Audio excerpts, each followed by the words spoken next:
Hello friends, രാവിലെ തന്നെ കൺമണി ready ആയിട്ട് നിന്നിട്ടുണ്ട്. നമുക്ക് ഇന്ന് എൻ്റെ വീട്ടിലേക്ക് പോകാനുണ്ട്. എൻ്റെ വീട് എന്ന് പറയുമ്പോൾ കോടോത്താണ്. നമ്മളെ പ്ലാൻ എന്ന് വെച്ചാൽ 2 ദിവസം നിന്നിട്ട് വരാമെന്നുള്ളതിലാണ്. അപ്പോൾ സാധനമൊക്കെ പാക്ക് ചെയ്തിട്ട് റെഡിയായി വീട്ടിൽ നിന്ന് ഇറങ്ങി.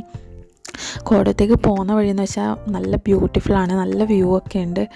എന്താണെന്ന് വെച്ചാൽ ഒരു ഹിൽ ഏരിയ ആണ്, അതുകൊണ്ട് തന്നെ കുന്നും മലയും പച്ചപ്പും എല്ലാം നിറഞ്ഞിട്ടുള്ള ഒരു പ്രദേശമാണ്. വീട്ടിലേക്ക് എത്താറായി. ഇതെന്താണെന്ന് വെച്ചാൽ അപ്പോൾ കോടത്ത് സ്കൂളിൽ ഉപജില്ലാ കലോത്സവം നടക്കുന്നതാണ് ഉണ്ടായത്. ഇന്ന് എൻ്റെ അച്ഛമ്മ മരിച്ച ദിവസമാണ്. എൻ്റെ ലൈഫിൽ എനിക്ക് അത്രയും പ്രിയപ്പെട്ട ഒരാളെന്ന് പറയുന്നതും പിന്നെ എൻ്റെ ജീവിതത്തിലെ ഏറ്റവും വലിയ നഷ്ടം എന്ന് പറയുന്നത് എൻ്റെ അച്ഛമ്മ തന്നെയാണ്. എന്താണെന്ന് വെച്ചാൽ എനിക്ക് അത്രയ്ക്ക് ഇഷ്ടമുണ്ടായിരുന്നു. എൻ്റെ കുഞ്ഞുനാൾ തൊട്ടേ എന്നെ നോക്കിയതെല്ലാം എൻ്റെ അച്ഛമ്മയാണ്. ഇപ്പോൾ അച്ഛമ്മ മരിച്ചിട്ട് 8 വർഷമായി. അപ്പോൾ ഇങ്ങോട്ടെല്ലാം ഇങ്ങനെ മരിച്ച ദിവസം, അതായത് ഓർമ്മ ദിവസം അവർക്ക് ഇഷ്ടപ്പെട്ട ഫുഡെല്ലാം വിളമ്പി വെക്കാന്നുള്ളൊരു ചടങ്ങുണ്ട്. അപ്പോൾ അതിന് വേണ്ടിയിട്ട് എല്ലാവരും ഫുഡ് ഉണ്ടാക്കുന്ന തിരക്കിലാണ്. അമ്മയും ഏട്ടിയും അച്ഛനും എല്ലാവരും ഉണ്ട്. അതപ്പോൾ നമ്മൾ കൊണ്ടുവന്ന മീനിൻ്റെ മുട്ടയാണ്. കുട്ടേട്ടൻ പള്ളിക്കരയിൽ നിന്ന് വാങ്ങിയിട്ട് കൊണ്ടുവന്ന മീനാണ്, അതിൻ്റെ മുട്ടയാണ് കണ്ടത്. ഫുഡ് ആവുന്നതിന് മുമ്പ് തന്നെ കമ്മണിക്ക് വിശക്കുന്നതെന്ന് പറഞ്ഞിട്ട് ഇരിക്കാൻ തുടങ്ങി. അപ്പോൾ നമ്മൾ ചിക്കനും മുട്ടയും മീനും എല്ലാം നമ്മൾ പ്രിപ്പയർ ചെയ്യുന്നുണ്ട്. എല്ലാ വർഷവും ഇങ്ങനെ വിളമ്പി വെക്കാറുണ്ട്.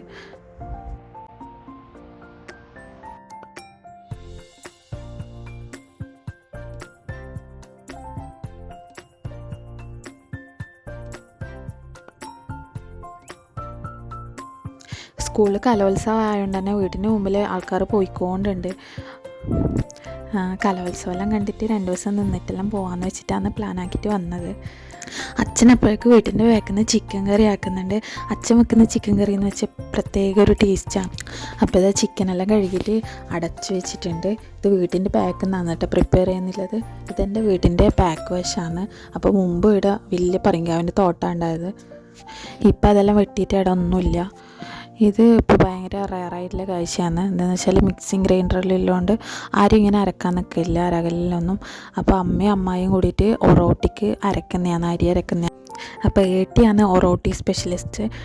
ഏട്ടി നന്നായിട്ട് ഒറോട്ടി ഉണ്ടാക്കും. അപ്പോൾ ഇത് ഏട്ടി ഒറോട്ടി ഉണ്ടാക്കുന്നുണ്ട്. ഏട്ടി എന്ന് പറയുന്നത് എൻ്റെ അച്ഛൻ്റെ ചേച്ചിയാണ്. അങ്ങനത്തെ ഒറോട്ടിയെല്ലാം ആയിട്ടുണ്ട്. ഇത് നമ്മളെ കാസർഗോഡ് ഇങ്ങോട്ട് ഒറോട്ടി എന്നാണ് പറയില്ല, എല്ലായിടത്തും എന്ത് പറയില്ലെന്ന് എനിക്കറിയില്ല. അങ്ങനെ ഈവനിങ് സന്ധ്യക്ക് വിളക്ക് വെക്കുന്ന ടൈമിൽ നമ്മൾ ഈ ഫുഡെല്ലാം വെച്ച് വിളമ്പുന്ന ചടങ്ങാണ് ഉണ്ടായിരുന്നത്. കുറേ കറി ഉണ്ടായിരുന്നു. ചോറും ഒറോട്ടിയും ചിക്കൻ കറിയും മുട്ടയും മീനും എല്ലാം ഉണ്ടായിരുന്നു.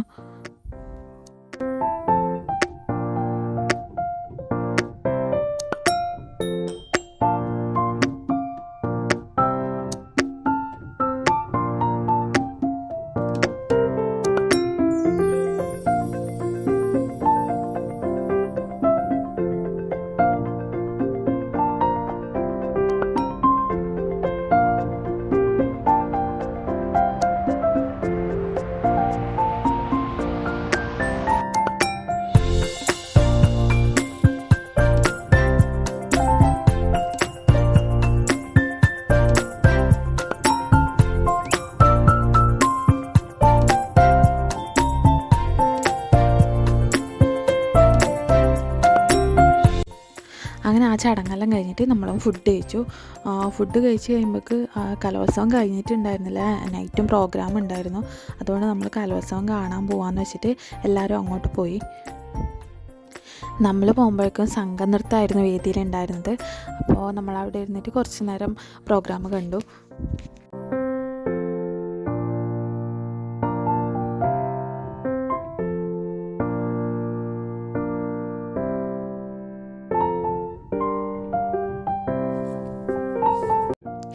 അപ്പോൾ ഇന്നത്തെ വീഡിയോ ഇത്രയേ ഉള്ളൂ. എല്ലാവർക്കും ഇഷ്ടപ്പെട്ടു എന്ന് വിചാരിക്കുന്നു.